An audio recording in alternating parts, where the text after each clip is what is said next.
This will unlock the New York Knicks as Mike Brown's plans have been revealed that him and Leon Rose have made after Mike Brown was officially named the head coach of the Knicks and had an introductory press conference where we learned a lot about the future of Brown's coaching staff and also his plans for the Knicks, mostly headlined by superstar Jalen Brunson, and we're going to break all this down. What's up, guys? Welcome back to Knicks Digest. It's Chris here. We're going to jump right into things as always. If you guys are part of that 67% that's not subscribed to Knicks Digest and you don't subscribe before the end of this video, I'm going to have to beat beat myself over the head with the destroyed Jalen Brunson bobblehead. He's seen better days, guys. He's really falling apart out here. But that's not the point of this. The point is Jalen Brunson has a new head coach for this New York Knicks team, and that is none other than longtime NBA coach Mike Brown, as we know. Now, Brown got introduced as the New York Knicks head coach for the first time today after the deal was finalized and did an introductory press conference answering a bunch of questions in the Leon Rose way. It took no time for Brown and Leon Rose to be on the same page, as a lot of the questions that Mike Brown was asked, and mind you, I'm watching this closely to see what I'm making videos on, and Mike Brown did exactly what Leon Rose would have wanted. Very, very vague answers, nondescript, don't show your hand, keep your cards close to the vest.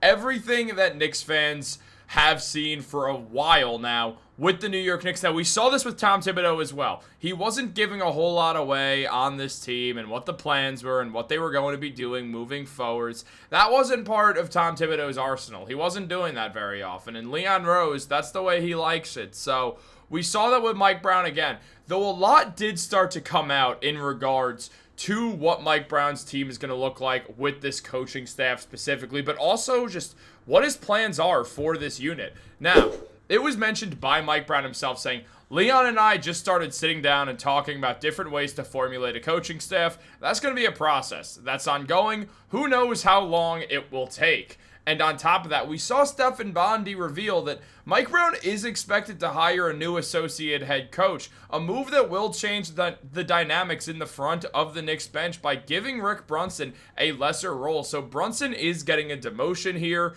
Obviously, Rick Brunson's son is the captain of the team, but Mike Brown does not seem to care about that, which I actually agree with.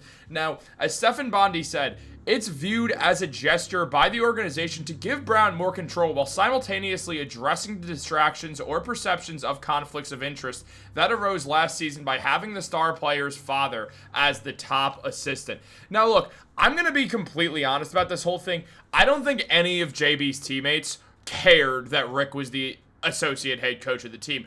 I mean, first of all, Josh Hart and Mikal Bridges have known Rick Brunson for nearly 10 years now, so I highly doubt they were really going to care. They probably both like Rick Brunson. I mean, Josh Hart is 1/3 of the Roommates show that had Rick Brunson on as a guest, and Josh clearly enjoyed being around his buddy's dad because him and JB are very close friends. I mean, they openly say that they're each other's best friend. It's very clear how close of a bond those two have. Obviously, Josh knows Rick Brunson well. Same goes for Mikal Bridges, who's in that friend group. Now, obviously, I think the thing we look at a lot in regards to Rick is the fact that Dante DiVincenzo, after getting traded, started talking some trash to Tibbs, because that's who Dante DiVincenzo is. He's a fiery guy. I don't think any of us are not taking Dante's side, at least partially in this, because we love Dante as Knicks fans. But Rick was the one who got mouthy with Devo because Rick Brunson is and was effectively Tom Thibodeau's bodyguard in a lot of senses. He was the one getting into it with players. In 2023 in the playoffs, Obi Toppin obviously kind of lost it on Thibodeau because he wasn't getting any minutes and he thought he could help. This was against the Heat after a loss. I believe they were in Miami when this happened. I know they lost in 6. They won, games 2 and 5 in that series, I believe, and then lost in 6 in Miami when Brunson had more field goals than the rest of the team combined, or one less, something like that. It was insane. Regardless, Rick Brunson was the one who got into it with Obi Toppin when all that went down. Not Tibbs. Tibbs will argue back, but Rick steps up and gets in the way of it all, and he takes the blame for it because he just rides for Tibbs because Tibbs has given him a lot of jobs over the years. Now, Rick Brunson will be on this Knicks coaching staff this upcoming season, and what we've seen is Brunson always be on a bench with Tom Thibodeau since the 2012-2013 season, where halfway through the year, Brunson joined the Bulls, leaving Charlotte, and prior to then, he was also still with the Bulls 2 years prior. So he left for Charlotte and came back pretty quickly. In 2010-2011, when Derrick Rose won MVP, Tom Thibodeau was the head coach of that Bulls team. The only year that Rick Brunson has coached in the NBA and not been with Tom Thibodeau is the 2006-2007 season with Denver. Outside of that, the 2025-2026 season with the New York Knicks. So it has been 19 years since Rick Brunson and Tom Thibodeau have not coached a team together. And now Rick hasn't been here every year that Tibbs was there. Rick wasn't always there with Tibbs. But every year that Rick was there, Tibbs was also there outside of his first year as an assistant coach, and he was a player development coach then, and now this year. So there's obviously going to be that change, and since Mike Brown, who definitely knows Rick Brunson from the two of them being in the NBA or being in the NBA inner circle for the last 35 years, what we're seeing is two guys who definitely have a rapport with each other, but still, Brown wants to do his own thing. He doesn't want to be handcuffed, and the organization it's good on them for letting them do it, especially because when Leon and co. went out searching for a coach, one of the things they were looking for was collaboration. Something Mike Brown doubled down on and said he fully plans to collaborate with the front office in a lot of ways for this team. And an anonymous Knicks source did discuss this whole situation as well, saying this is what's best for the organization and the players. Now, it's unclear who said this. This was to Stephen Bondy in the New York Post. I do not have the source for that information. I have no idea who went out there and said this. But clearly someone in the Knicks organization or some people are bothered by Rick Brunson's pull within the organization because his son, the captain, and arguably, not even arguably, is a top 5 Knick of all time already, and giving the Knicks the best chance to win the NBA Finals they've had since the 90s, when they didn't win the NBA Finals. The best point guard since Clyde Frazier, easily the second best point guard in Knicks history. Jalen Brunson, you can't upset him. You know not to upset the best player on this team who took a $113 million pay cut for the Knicks so they could continue to build this team and get more talent. And Rick Brunson, in the process, has gained a lot of power in this organization, and not everybody loves it. I never saw it as a concern. Personally, I didn't get it. But clearly there is something going on here to some degree that has led to some people maybe not loving how much power Rick has. I'm unsure how people feel on the presence of Brunson, but I imagine they don't really care, is my guess. I don't have all the answers for this stuff. I tell you guys when I have inside source information. I have nothing on Rick Brunson.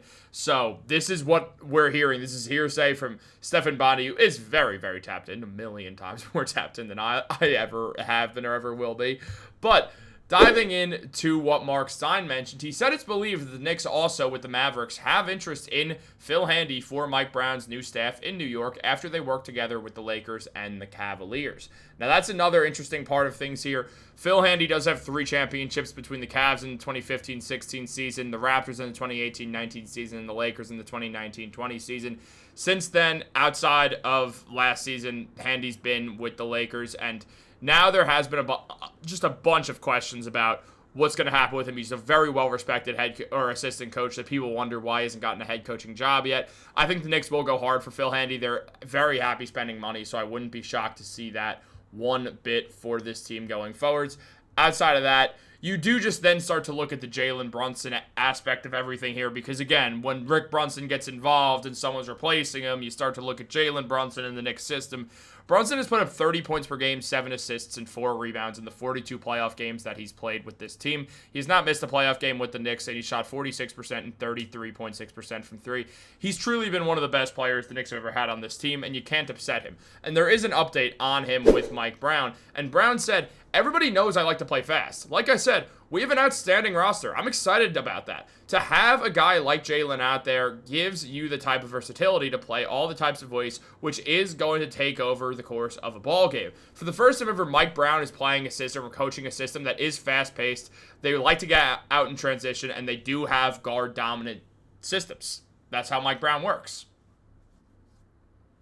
Jalen Brunson is optimal for this because he's excellent in transition. He's one of the best spot-up shooters in basketball. When the rare occasion that he gets to do that with the Knicks, it's not very often because he's always dominating the ball because he has to. Now having Jordan Clarkson and stuff like that, they do have a little bit more ball handling. And Mike Brown's offense is very, you get the ball, keep the ball moving, very much an aspect of Steve Kerr in there. And because of that, we will see Brunson hopefully get more spot-up attempts the way that we see Steph Curry do, even though time and time again, he's the only ball handler on those Warriors teams outside of Draymond Green. So definitely the Knicks will be able to find their way to now, in a better system, get Brunson more open looks. And on top of that, get the team more three-point looks and let Brunson's playmaking show a little bit more, which is going to be good for this team. So that's the weird thing here, I feel like, with Mike Brown.